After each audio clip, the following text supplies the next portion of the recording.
Seri 3 Pedang Kayu Harum. Dewi Maut. Cerita, Ho Ping Hu. Audiobook, novel silat. Bab 16. Keparat. Anakku dibunuh orang dan kau minta aku bersabar. Gahu, saya percaya bahwa Gahu tidak akan bertindak ceroboh dan mempersulit persoalan ini. Biarpun saksi-saksi memberatkan dan keadaannya seolah-olah Gyokeng yang membunuh istri saya, akan tetapi Gyokeng tidak mengaku dan bukti pun tidak ada. Kalau sekarang Gahu membunuh dia, bukankah keadaan menjadi berlarut-larut? Ingatlah, dia adalah putri ketua Qin Lingpai. Aku tidak takut. Biar ketua Qin Lingpai dan senenek moyangnya maju, aku tidak takut membalas kematian anakku. Gahu, ingatlah. Lo Qianwei Chia Keng Hong adalah seorang yang berjiwa besar, seorang pendekar yang terkenal bijaksana dan budiman. Sedangkan Bun Hou adalah murid Gahu sendiri, bagaimana Gahu kini akan membunuh kakaknya begitu saja? Sebaiknya kita bersikap bijaksana, mengajak Gyokeng untuk menghadap ke Qin Lingpai. Di sana kita minta keadilan dan saya percaya bahwa Lo Qianwei tentu akan memberi keputusan yang seadil-adilnya. Reda juga kemarahan Kok Beng Lama. Dia mengangguk dan menarik napas panjang. Omonganmu benar juga. Hayo kita bersama ke Qin Lingpai menuntut keadilan. Gyokeng, kuharap engkau suka ikut bersama kami ke Qin Lingpai menghadap ayahmu agar persoalan ini dapat diputuskan dengan seadil-adilnya. Kun Leong berkata kepada Gyokeng. Akan tetapi Gyokeng memandang kepadanya dengan marah. Tidak sudi, aku tidak bersalah, dan aku tidak sudi menjadi tawanan. Aku akan menghadap sendiri kepada ayah kalau perlu. Gyokeng, kalau begitu engkau tidak ingin membereskan persoalan. Kun Leong, yang mati adalah istrimu, maka engkaulah yang mempunyai persoalan. Aku tidak membunuh istrimu, aku tidak mempunyai persoalan apa-apa. Perempuan galak ini harus dipaksa. Kok Bang Lama membentak marah. Memang watak Kok Bang Lama dan Chia Gyokeng sama kerasnya, maka jika keduanya dipertemukan sebagai pihak yang bertentangan, tentu saja terjadi gegar. Bagus. Hendak kulihat siapa yang akan berani memaksaku. Gyokeng sudah meloncat ke belakang sambil menghunus pedangnya. Pedang Ginwakia mengeluarkan sinar putih berkilat ketika dicabut. Bocah sombong dan keras kepala. Kok Beng Lama menerjang ke depan, menggerakkan kedua tangannya. Gyokeng, yang sudah marah cepat menyambutnya dengan pedang dikelebatkan. Gyokeng, jangan. Kun Leong sudah mencegah, akan tetapi terlambat karena wanita itu dengan penuh kemarahan sudah menyerang dengan pedangnya, menyambut terjangan Kok Beng Lama dengan sinar pedang bergulung-gulung. Akan tetapi Gyokeng tidak tahu akan kesaktian kakek raksasa itu. Biarpun usia kakek ini sudah 80 tahun lebih namun tenaganya tidak menjadi berkurang, bahkan tubuhnya menjadi kebal. Pedang Ginwakiam yang merupakan pedang pusaka tajam dan ampuh itu disambut begitu saja dengan tangannya sehingga Gyokeng menjadi terkejut sekali. Tak, pelak. Gyokeng terhuyung ke belakang ketika pedangnya tertangkis oleh lengan tangan Kok Bang Lama. Tangannya yang memegang pedang tergetar hebat dan dia terkejut bukan main. Pada saat itu Kun Leong yang khawatir kalau ayah mertuanya yang keras hati itu membunuh Gyokeng, sudah mendahului Kok Beng Lama, meloncat ke arah Gyokeng, dan mencengkeram ke arah pundak wanita itu. Kun Leong, berani engkau menghinaku? Gyokeng membentak dan pedangnya berkelebat membabat ke arah lengan pendekar itu. Namun itulah yang dikehendaki oleh Kun Leong. Cengkeramannya tadi hanya merupakan pancingan saja agar wanita itu menangkis dan menggerakkan pedang. Begitu pedang berkelebat, Kun Leong sudah menggerakkan tangannya dengan cepat sekali, lebih cepat dari pedang itu, dengan tenaga Pek Inciang dia menggetarkan siku kanan Gyokeng sehingga wanita itu menjerit dan pedangnya terlepas karena lengannya mendadak menjadi lumpuh. Kemudian sebelum dia dapat mengelak, Kun Leong telah menotok pundaknya dan Gyokeng menjadi lemas tentu roboh kalau saja tidak cepat disambut oleh tangan Kun Leong. Lepaskan isteriku. Lie Kongtek yang melihat istrinya dirobohkan, sudah mencabut pedang Gin Hongkiam yang juga bersinar perak, melompat dan menerkam ke arah Kun Leong dengan tusukan pedangnya. Akan tetapi dari samping menyambar angin dahsyat. Kiranya Kok Beng Lama sudah menggunakan kekuatan sinkangnya untuk mendorong dari samping. Pukulan ini dia pun hanya dilakukan dari jarak jauh, tapi sedemikian hebatnya sehingga tubuh Lie Kongtek terlempar dan pedangnya terlepas, orangnya terbanting dan pingsan. Mari kita pergi. Kok Beng Lama berkata. Kun Leong memondong tubuh Gyokeng dan pergilah dia bersama Kok Beng Lama, diikuti oleh Hiu Ma dan Giam Tun, dua orang pelayannya itu. Ayah! Ibu! Ibu kemana? Dua orang anak kecil, Lhie Song dan Lhie Chiaoxi, berlari-lari keluar dari dalam rumah dan melihat ayahnya menggeletak di atas tanah di pekarangan depan. Mereka lalu berlutut dan mengguncang-guncang tubuh ayahnya sambil memanggil-manggil. Tak lama kemudian para pelayan dan tetangga mereka berlarian keluar dan segera mengangkat tubuh Lie Kongtek masuk ke dalam rumahnya. Setelah siuman dari pingsannya, Lie Kongtek hanya menggeleng kepala terhadap pertanyaan para pelayan dan tetangga. Dia merasa khawatir sekali akan keselamatan istrinya. Maka setelah dia menyerahkan kedua orang anaknya dalam asuhan para pelayan, suami yang gelisah ini lalu membawa pedangnya dan berangkat menyusul ke Chin Ling San. Hukum karma merupakan sebab dan akibat yang saling membelit, merupakan mata rantai atau lingkaran setan yang tiada habisnya jika kita melibatkan diri ke dalamnya. Suatu peristiwa yang oleh kita dianggap sebab tentu menimbulkan akibat, dan kalau kita terseret di dalamnya, akibat ini pun menjadi sebab dari akibat lain pula yang akan datang. Sebab dan akibat bersambung terus tak ada habisnya. Seperti masa lalu bersambung ke masa kini memasuki masa depan, terus bersambung karena kita sendiri yang menyambungnya. Kita sendiri yang menghubungkannya. Suatu peristiwa adalah suatu peristiwa, apakah dia menjadi sebab ataukah akibat, tergantung dari kita yang menilainya. Segala sesuatu tentu saja menjadi ada kalau kita mengadakannya, menjadi persoalan atau problem kalau kita mempersoalkannya. Betapa akan bahagianya kalau kita dapat menghadapi setiap peristiwa apapun, menyenangkan atau sebaliknya, seperti apa adanya dan selesai pada saat itu juga. Bukan sebab, bukan pula akibat, melainkan hanya suatu peristiwa, suatu kejadian, suatu kewajaran yang tidak meninggalkan bekas apa-apa. Chin Ling San masih diliputi keadaan berkabung, masih diliputi suasana duka nestapa semenjak peristiwa pencurian pedang Siang Bok Kiam dan kematian 7 orang anggota Cap It Ho Han dan seorang anak murid. Chia Keng Hong, pendekar sakti yang menjadi ketua Chin Ling Pai, bersama istrinya, tinggal di Chin Ling San dengan hati penuh keprihatinan, menanti-nanti datangnya berita dari putra mereka, Chia Bun Hou, bersama 4 orang murid kepala yaitu 4 orang dari Cap It Ho Han yang secara terpisah melakukan penyelidikan, mencari 5 bayangan dewa yang telah melakukan pencurian pedang dan pembunuhan itu.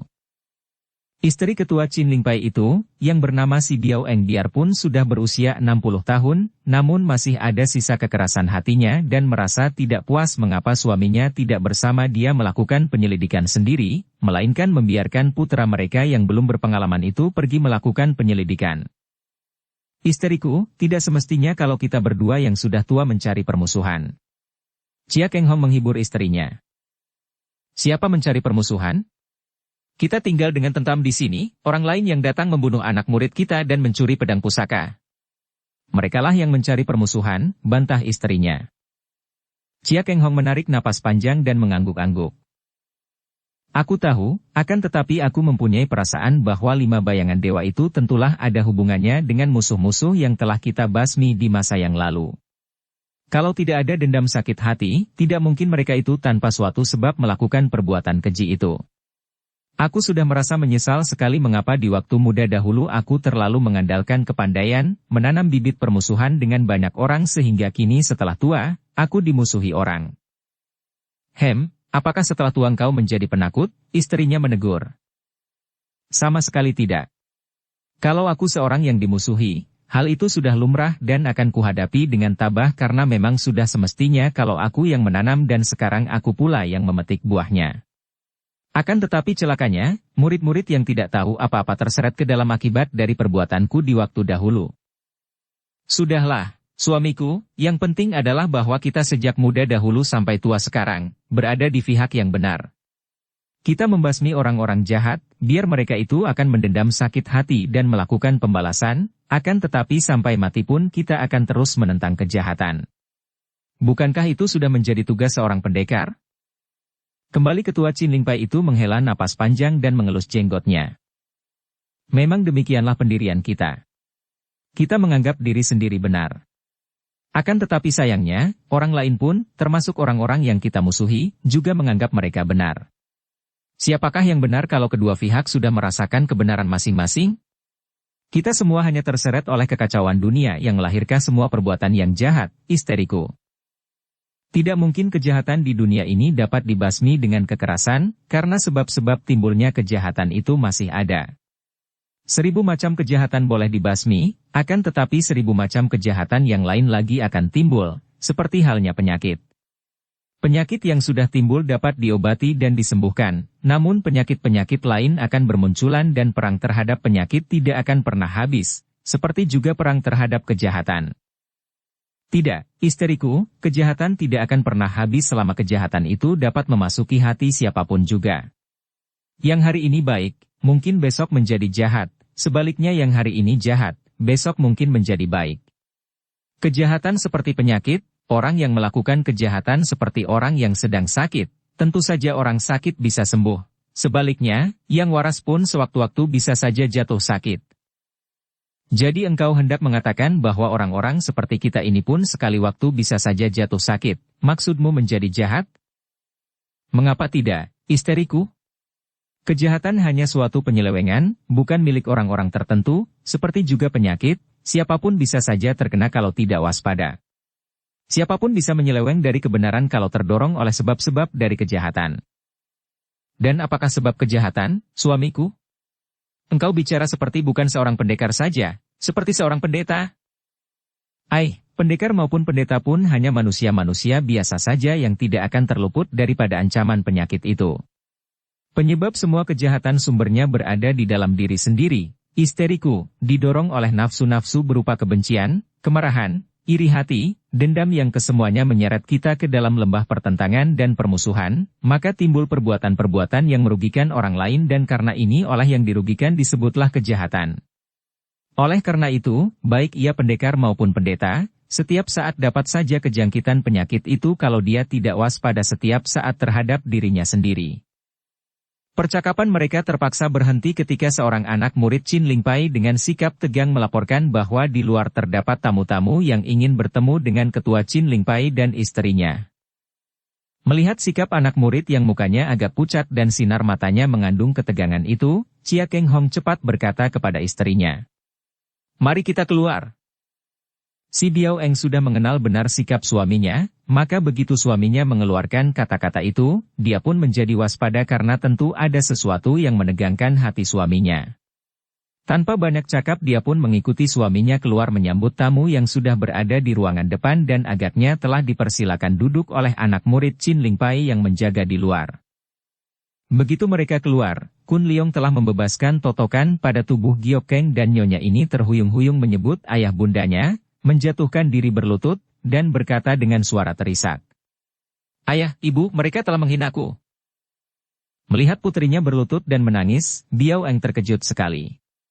Nenek ini juga berlutut dan merangkul putrinya. "Kengji, apa yang terjadi?"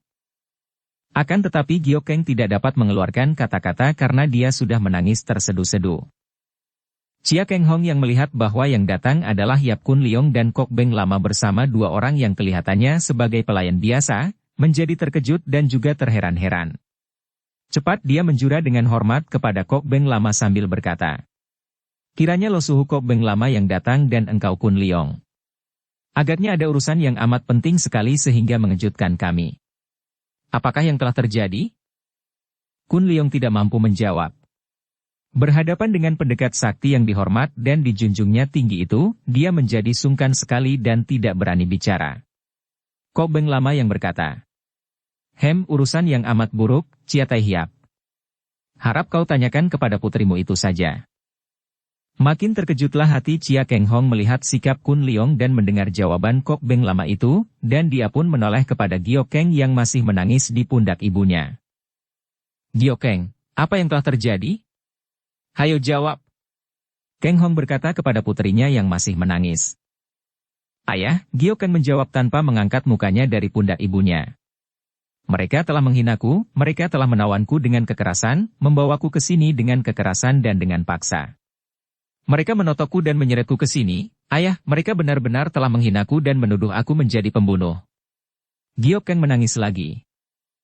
Mendengar ini, seketika si Biao Eng bangkit berdiri dan melepaskan rangkulan putrinya.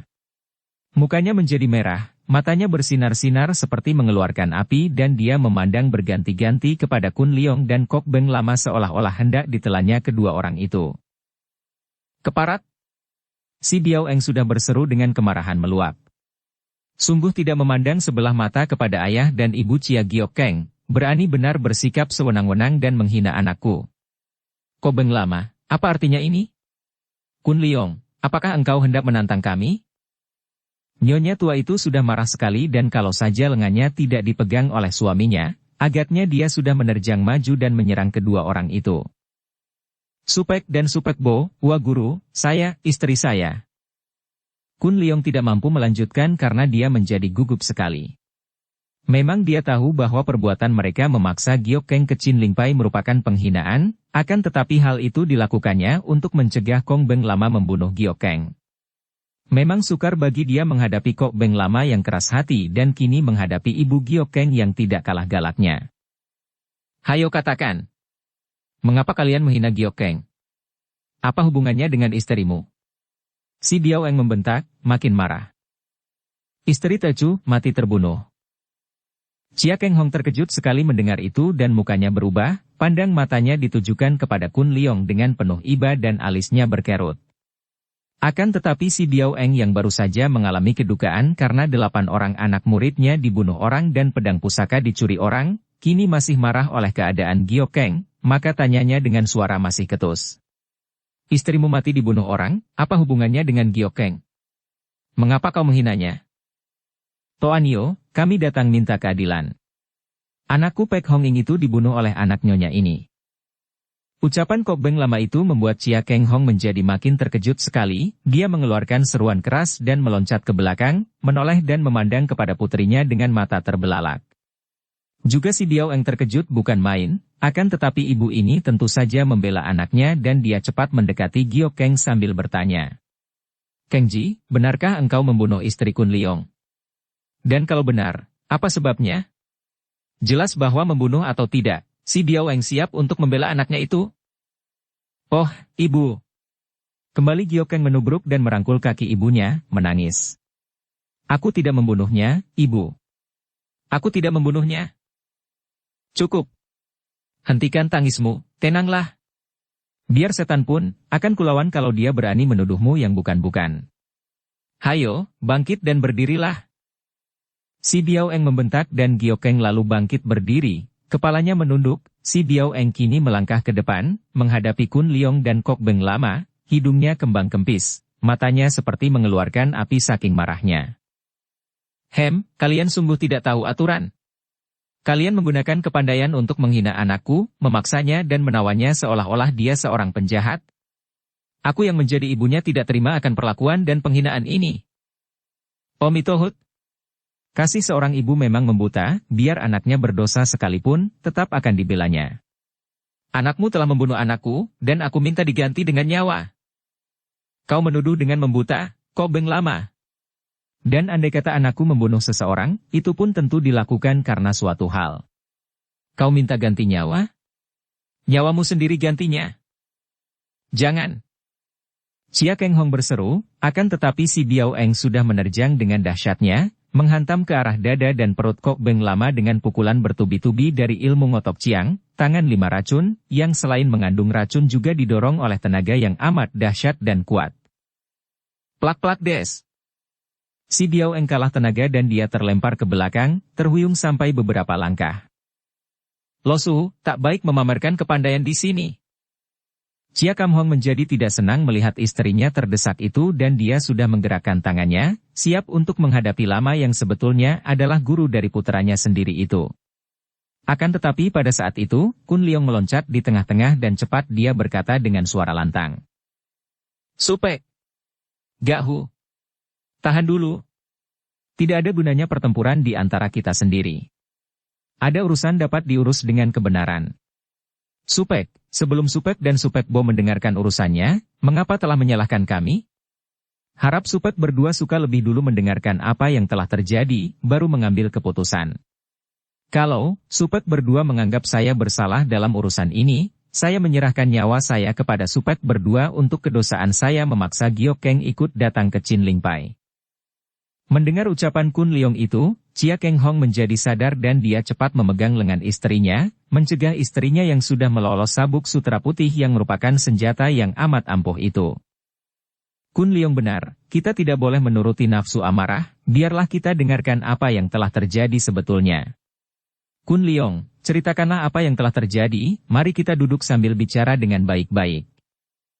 Biarpun masih marah, akan tetapi si Biao Eng tidak mau membantah suaminya, dan dia menggandeng tangan putrinya, diajak memasuki ruangan tamu di mana mereka semua duduk. Chia Keng Hong memberi isyarat kepada semua murid Chin Ling Pai untuk menjauh dan jangan mendekati tempat itu karena yang akan dibicarakan adalah urusan keluarga. Nah, berceritalah. Chia Keng Hong berkata kepada Kun Leong. Dengan suara penuh duka, Kun Leong lalu menceritakan tentang kepergiannya mencari Yap In Hong untuk membujuk adiknya itu dan memberitahukan tentang perjodohannya dengan Bun Hou seperti yang ditetapkan oleh Chia Keng Hong. Kemudian betapa ketika dia pulang ke rumahnya, dia menemukan istrinya telah tewas dibunuh orang dan menurut penuturan kedua orang pelayannya, istrinya itu baru saja bercekcok dan bertempur melawan Chia Giokeng. Saya sendiri tidak berani menuduh adik Giokeng yang membunuh istri saya. Akan tetapi Supek dan Supek Bo dapat mendengarkan sendiri penuturan kedua orang pelayan saya yang sengaja saya bawa ke sini untuk menjadi saksi. Kun Leong menutup penuturannya dan menghapus 2 butir air mata yang menitik keluar dari matanya karena dia teringat kepada istrinya. Chia Giokeng dan si Biao Eng mendengarkan dengan muka berubah pucat. Beberapa kali mereka menoleh kepada putri mereka, akan tetapi Giokeng hanya menundukkan mukanya yang juga menjadi pucat. Dengan suara tenang namun agak tergetar Chia Keng Hong lalu minta kepada 2 orang pelayan itu untuk bercerita. Hyuma yang lebih berani daripada Giam Tun lalu menceritakan semua pengalaman mereka di malam itu, kadang-kadang diseling oleh Giam Tun yang memperkuat keterangan pelayan itu, betapa Giokeng malam-malam datang dan marah-marah. Kemudian betapa nona majikan Yap Meilan melarikan diri kemudian Giokeng bertempur dengan nyonya majikan mereka, betapa ketika melerai, keduanya dipukul pingsan oleh Giokeng. Kemudian, ketika mereka sadar, mereka melihat nyonya majikan mereka telah tewas di atas lantai. Tentu saja Hyuma bercerita sambil menangis dan kembali Chia Keng Hong dan si Biao Eng saling pandang dengan muka pucat. Chia Taiyap dan Toanio. Ketahuilah bahwa ketika saya datang ke Lengkok, saya melihat Kun Leong hanya menangis di depan kuburan seperti orang gila. Akulah yang memaksa dia untuk menuntut atas kematian anakku dan memaksa putrimu untuk ikut bersama kami ke Chin Ling Pai karena kami menuntut keadilan. Aku tahu bahwa Chia Taiyap adalah seorang yang bijaksana dan adil, seorang pendekar besar yang menjunjung tinggi kebenaran, maka harap saja tidak goyah keadilannya setelah menghadapi urusan yang dilakukan oleh anak sendiri. Dan itu untuk bercerita. Hyuma yang lebih berani daripada Giam Tun lalu menceritakan semua pengalaman mereka di malam itu. Ucapan ini membangkitkan semangat Chia Keng Hong. Dia menekan lengan istrinya yang sudah hendak membantah, kemudian dia menoleh kepada putrinya, dengan suara keren dia memanggil. Chia Giokeng. Ayah. Giokeng menjawab sambil menundukkan mukanya. Berlututlah, engkau menghadapi pertimbangan yang harus dilakukan seadil-adilnya. Mendengar suara ayahnya yang keren, Giokeng tidak berani membantah dan dia lalu menjatuhkan diri berlutut di tengah ruangan itu. Dengan tekanan tangan dan pandang mata Chia Keng Hong melarang istrinya yang hendak menghampiri putrinya sehingga ibu yang penuh kekhawatiran ini hanya memandang pucat. Chia Giokeng, seorang gagal lebih menjunjung kebenaran daripada nyawa. Kehilangan nyawa bukan apa-apa, akan tetapi kehilangan nama dan kehormatan merupakan kutukan bagi keluarga turun-temurun. Hayo ceritakan semua dengan jelas, dari awal sampai akhir tentang perbuatanmu di rumah Yap Kun Leong dan apa yang mendorong kau melakukan perbuatan itu. Chia Keng Hong bukanlah seorang bodoh. Biarpun dia memegang keras kebenaran dan keadilan, akan tetapi sebagai ayah tentu saja dia pun ingin menolong anaknya, maka dia menuntut anaknya menceritakan semua termasuk sebab-sebab yang membuat anaknya itu menyerbu ke rumah Kun Leong. Dengan suara lirih namun jelas Giokeng lalu bercerita, dimulai dari peristiwa di dalam pesta Po Aliit di mana dia bentrok dengan Yap In Hong yang dianggap menghina adiknya. Dia bercerita dengan terus terang, tentang kemarahannya dan tentang cegahan suaminya yang tidak dihiraukan. Betapa dengan kemarahan meluap dia mendatangi rumah Kun Leong dengan maksud menegur Kun Leong tentang kelakuan adiknya, akan tetapi Kun Leong tidak berada di rumah. Juga dia tidak melewatkan peristiwa dengan Meilan putri Kun Leong yang membangkitkan kemarahannya pula sehingga dalam kemarahannya itu, dia telah membuka rahasia anak itu sehingga anak itu melarikan diri. Karena saya membuka rahasia anak itu, Hong Ing marah dan menyerangku. Kami bertempur dan saya memukulnya pingsan. Dua orang pelayan ini datang dan kuanggap hendak membela nyonya majikan mereka, maka juga kupukul pingsan. Kemudian saya pergi meninggalkan rumah itu. Demikianlah, ayah. Wajah Chia Keng Hong menjadi sebentar pucat sebentar merah, karena dia merasa marah sekali dengan kelakuan puterinya. Karena terbukanya rahasia itu, anak saya Meilan melarikan diri sampai kini belum juga dapat ditemukan kemana larinya, kata Kun Leong dengan sedih. Biarpun dia tidak mengaku telah membunuh anakku, akan tetapi andai kata dia tidak membuat anakku pingsan dan meninggalkannya seperti itu, belum tentu anakku mati. Perbuatannya itu sama juga dengan membunuh anakku. Kok Beng Lama berkata marah. Chia Keng Hong mengepal tinjunya, menggigit bibirnya. Perbuatan Giok Keng dianggapnya keterlaluan. Dengan mata terbelalak penuh kemarahan dia memandang putrinya. Agaknya Giok Keng merasa akan pandang mata ayahnya ini, dia mengangkat muka dan melihat pandang mata ayahnya dia meratap. Ayah, ampunkan, aku tidak membunuhnya, ayah. Anak durhaka. Engkau menodai nama keluargamu, nama orang tuamu. Engkau ribut dengan Yap In Hong, mengapa menimpakan kesalahan kepada Kun Leong? Engkau marah kepada In Hong dan Kun Leong, mengapa engkau menimpakannya pula kepada Meilan dan Hong Ing yang tidak berdosa sehingga mengakibatkan matinya Hong Ing dan minggatnya Meilan? Masih belum tahukah engkau akan kedosaanmu yang amat besar itu? Ayah, aku bersalah, harap ayah mengampunkan aku. Orang tua tentu saja mengampuni anaknya, akan tetapi mereka yang kehilangan istri, kehilangan anak tentu saja tidak akan dapat mengampunimu. Apa kau kira kami akan dapat melindungi dan membela orang berdosa, biarpun dia itu anak kami sendiri?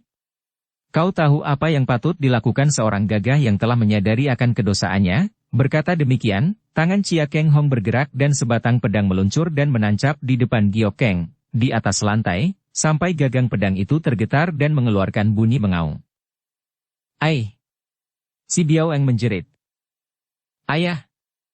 Giok Keng juga menjerit. Akan tetapi Chia Keng Hong memegang lengan istrinya, si Biao Eng meronta-ronta. Tidak.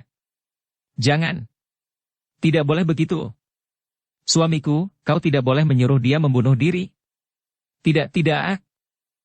Biao Eng meronta-ronta ingin melepaskan diri dari pegangan tangan suaminya.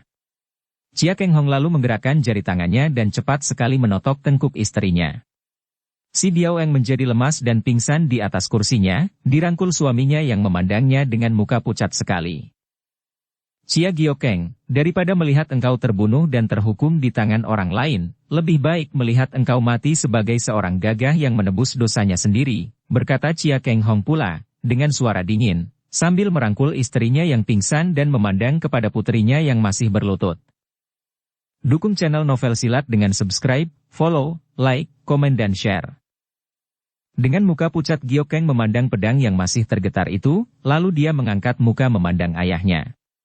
Tiba-tiba sinar mata itu mengeluarkan cahaya kekerasan, dan suaranya tidak tergetar atau menangis lagi ketika dia berkata, Ayah! Untuk yang terakhir kali aku katakan bahwa demi nama langit dan bumi, aku tidak membunuh istri Kun Leong. Akan tetapi memang betul, bahwa aku melampiaskan kemarahanku di rumah Kun Leong itu mencemarkan nama ayah dan mengotorkan muka ayah, biarlah aku akan mencuci muka ayah dengan darahku. Chia Giok Keng mencabut pedang itu, akan tetapi tiba-tiba terdengar suara keras dari luar ruangan tamu itu. Istriku, tunggu dulu. Dan muncullah Lie Kong Tek yang tinggi besar dengan muka pucat. Suamiku. Istriku, Giok Keng, apa yang akan kau lakukan ini? Lie Kong Tek menubruk dan mereka berangkulan di atas lantai. Giok Keng menangis tersedu-sedu, dan Lie Kong Tek lalu merampas pedang yang telah dicabut oleh Giok Keng. Dengan muka keren Lie Kong Tek menoleh ke arah Chia Keng Hong dan sejenak mereka saling beradu pandang mata. Gahu, kecewa hati saya menyaksikan keadaan di sini. Gahu terkenal sebagai seorang pendekar sakti, sebagai ketua Chin Ling Pai yang besar, akan tetapi ternyata Gahu melanggar hak seorang suami. Dahulu, di waktu masih kecil, memang Chia Giok Keng adalah putrimu dan segala hal mengenai dirinya adalah tanggung jawab dan hakmu. Akan tetapi sekarang dia adalah Nyonya Lie Kongtek dan akulah sebagai suaminya, sebagai ayah dari anak-anaknya, yang bertanggung jawab penuh dan berhak pula mengenai mati hidupnya. Mengadili seorang istri tanpa sepengetahuan suaminya, benar-benar merupakan perbuatan yang paling tidak tahu aturan. Ucapan dan sikap yang amat gagah itu seperti menikam ulu hati Chia Keng Hong, dan dia berkata, "Lie Kongtek, engkau benar, maafkanlah aku. Akan tetapi istrimu itu, anakku itu, dia melakukan dosa besar sekali, dia harus menebusnya sebagai seorang gagah. Kalau tidak, dia akan menodai nama keluarga kita semua turun-temurun." Baik, kesalahan istri adalah tanggung jawab suaminya pula. Kematian orang yang sama sekali bukan dibunuh oleh istriku, akan tetapi tuduhannya dijatuhkan atas diri istriku, biarlah ditebus dengan nyawa pula. Istriku, Giok Keng, kau jaga baik-baik anak-anak kita, selamat tinggal. Jangan. Akan tetapi terlambat, Lie Kongtek sudah menusuk dadanya sendiri dengan pedang itu sampai menembus punggungnya. Giok Keng menjerit dan menubruk suaminya, Lie Kongtek memaksa tersenyum dan memandang istrinya. "Giok Keng, semua noda tercuci oleh darahku, kau rawatlah." Senji dan Chiao Si. Laki-laki yang gagah perkasa yang usianya baru 40 tahun kurang itu memejamkan mata dan kepalanya terkulai di atas pangkuan istrinya. Giok Keng menjerit dan terguling pingsan di atas mayat suaminya. Sunyi sekali di situ untuk beberapa saat. Si Biao Eng masih pingsan di dalam pelukan suaminya. Giok Keng pingsan di atas mayat suaminya. Semua orang memandang dengan mata terbelalak dan menahan napas, Hyuma terisak menangis. Sunyi sekali, kesunyian yang mencekik leher. Kemudian terdengar suara Chia Keng Hong, lemah dan gemetar bercampur isak tertahan. "Apakah kalian berdua sudah puas sekarang?" Kun Leong menjatuhkan dirinya berlutut dan dengan suara penuh penyesalan dia berkata, "Supek, Tecu menyesal sekali, Tecu yang menyebabkan semua ini terjadi. Tecu telah tertimpa malapetaka dan kini Tecu menyeret Supek sekeluarga ikut menderita pula." "Yap Kun Leong, aku tidak bisa menyalahkan engkau. Selama orang menuruti nafsu hati sendiri, timbullah sebab dan akibat yang saling berkait dan tiada berkeputusan. Memang kita semua sedang dilanda kemalangan. Baru beberapa hari saja 8 orang murid dibunuh orang dan pedang pusaka Siang Bok Kiam dicuri, terjadi ketika kami mengunjungimu. Sekarang, istrimu dibunuh orang dan suami Giok Keng menebus dengan nyawanya. Ya Tuhan, dosa apa gerangan yang kita lakukan semua?" "Supek." Kun Leong terkejut sekali dan makin menyesal dia mengapa terjadi peristiwa yang demikian hebatnya. Semestinya dia mencegah mertuanya melakukan kekerasan seperti ini. Giok Keng telah kematian suaminya, dan biarpun demikian, tetap saja Hong Ing tidak akan hidup kembali. Sungguh kematian Lie Kongtek itu amat sia-sia dan dia merasa menyesal sekali. Semua peristiwa mengerikan sekarang ini hanya menjadi hasil dari pemikiran yang penuh dengan kemarahan dan dendam, dan kebencian, sehingga tentu saja menghasilkan hal yang amat buruk. Dia sendiri masih tetap sangsi apakah benar Giok Keng yang membunuh istrinya. Kalau tidak demikian, bukankah perbuatannya ini sama dengan menyebabkan kematian suami Giok Keng? Sama dengan dia sendiri yang membunuh Lie Kongtek? Dalam saat pendek itu, setelah menyaksikan kematian Lie Kongtek, melihat Giok Keng pingsan di atas mayat suaminya, melihat Supek Bonya pingsan dalam rangkulan Supeknya yang wajahnya menjadi pucat, matanya sayu dan dilanda tekanan batin yang amat besar itu, seakan-akan terbukalah mata batin Kun Leong. Peristiwa kematian Hong Ing adalah suatu kejadian yang tak dapat dirubah oleh apapun juga. Istrinya telah mati. Ini merupakan suatu kenyataan. Pikirannya yang mengacau perasaan hatinya membuat dia berduka. Kedukaan mengeruhkan batin, menimbulkan kemarahan dan dendam kebencian, lebih-lebih lagi dengan datangnya Kok Beng lama sehingga menimbulkan pula tindakan kekerasan yang dilakukan mereka terhadap Giok Keng. Maka terjadilah bunuh diri dari Lie Kongtek dan akibat ini tentu akan menjadi sebab dari peristiwa lain yang akan berekor panjang. Dia menyesal sekali. Supek, kematian saudara Lie Kongtek adalah karena kecerobohan Tecu. Chia Keng Hong menggeleng kepalanya. Yang sudah terjadi tak dapat dirubah lagi, Kun Leong. Biarpun agaknya bukan tangan Giok Keng yang membunuh istrimu, akan tetapi kiranya sama saja, kematian istrimu pun mungkin karena kecerobohan Giok Keng. Penyesalan tiada gunanya. Giok Keng sudah melakukan kesalahan besar dan dia kini menanggung akibatnya. Seperti tertikam rasa ulu hati Kun Leong mendengar ucapan yang keluar dengan suara penuh duka dan kesabaran itu. Kematian istrinya mungkin juga disebabkan oleh penyelewengan dalam kehidupannya dan seperti ada penerangan memasuki otaknya. Hong Ying kiranya tidak akan bertempur melawan Giok Keng kalau saja istrinya itu tidak marah mendengar Giok Keng membuka rahasia Meilan, dan kalau tidak bertempur melawan Giok Keng, istrinya tidak akan pingsan sehingga mudah saja dibunuh orang. Jadi penyebabnya adalah karena adanya Meilan di situ, dan Meilan adalah hasil dari hubungan gelapnya dengan ibu kandung anak itu, yaitu Lim Fisian, baca cerita petualang asmara.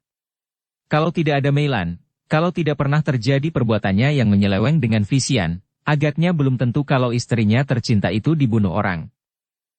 Inikah yang dinamakan hukum karma? Semua sebab akibat sesungguhnya adalah hasil dari perbuatannya sendiri. Yang penting setiap saat sadar akan segala gerak-gerik diri pribadi lahir batin, bukan membiarkan diri terseret ke dalam lingkaran setan berupa sebab dan akibat. Supet benar sekali. Biarlah Tecu siap untuk menanggung segala yang akan terjadi, harap Supet maklum bahwa sebaiknya Tecu dan Gahu mohon diri dan pergi dari sini sekarang juga. Bohan Giok Keng. Penyesalan tiada gunanya. Giok Keng sudah melakukan kesalahan besar dan dia kini menanggung akibatnya. Chia Keng Hong memandang kepada istrinya dan kepada putrinya yang masih pingsan, lalu mengangguk.